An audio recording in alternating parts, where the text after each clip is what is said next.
的一个佛堂。可是上天他很慈悲，这张公文呢，它落到了一贯弟子的手上，它落到了道清的手上。这个道清呢，他虽然只是一个小主管，他是没有权来阻挡这张公文的。可是啊，而且这张公文再往下一层呢，就是执行的单位了。虽然他没有办法阻挡，但是他是可以先提前禀报的。所以啊，他就先告诉了前人们，就是关于这张公文的内容。那前人们知道之后，就是顿时脸色很重，然后就在那边来回踱步。为什么？因为公文里面的这一个佛堂啊，是中部的枢纽，它连接着其他中部的所有道场。如果这个枢纽佛堂一旦关闭之后，那其他的道场等于面临停摆啊。不但没有办法继续渡人啊，那其他已经求完道的道亲就这样流离失所，就又回到了流浪生死的人生。所以前人们他们这样担心这件事情，就是这个枢纽佛堂关起来的话，影响非常非常的巨大。可是前人们他们也不敢让师母知道，因为他们怕师母过度的操忧。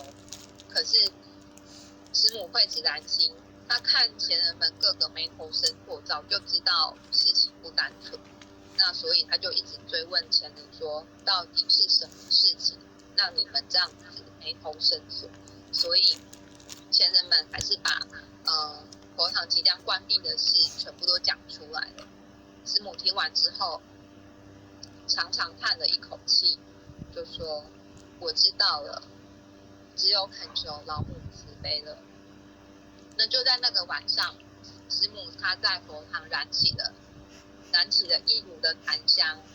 她为了领众生的劫，她跪在佛前，在心中默默的祈愿说：众生的劫难就由我一人来背负吧。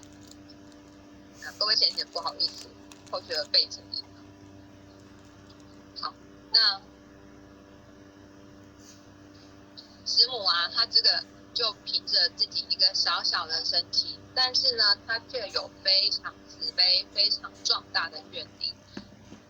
跪在佛前，一叩再叩3叩，一直到1000叩、2000叩，他就这样扛着众生无边的罪业，想要把这个罪业扛起来，一直来到了8000叩、9000叩。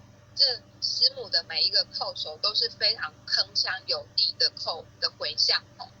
那师母叩着叩着，他感觉到心里面有一个声音，有一个慈悲的讯息。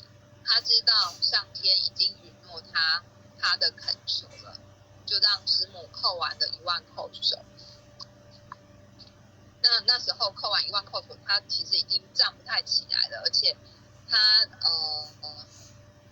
关节不太好啊，所以就是叩完1万叩首之后，他其实整个人的身体是不是那么舒适的？可是他完全感觉不到自己身体的病痛，他也不觉得自己好像走路都走不稳，快跌倒了。他心里面想的只有佛堂又可以继续办下去了，又有许多的园林佛子可以登船上岸了。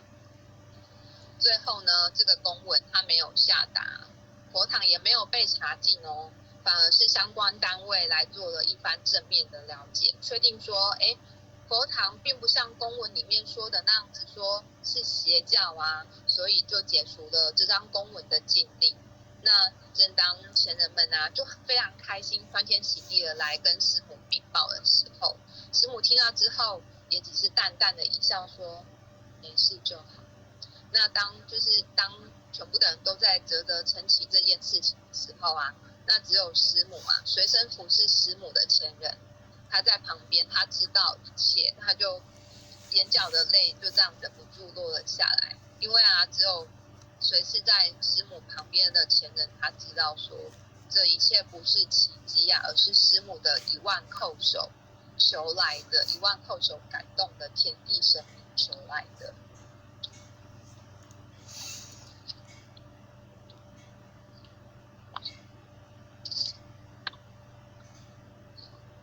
那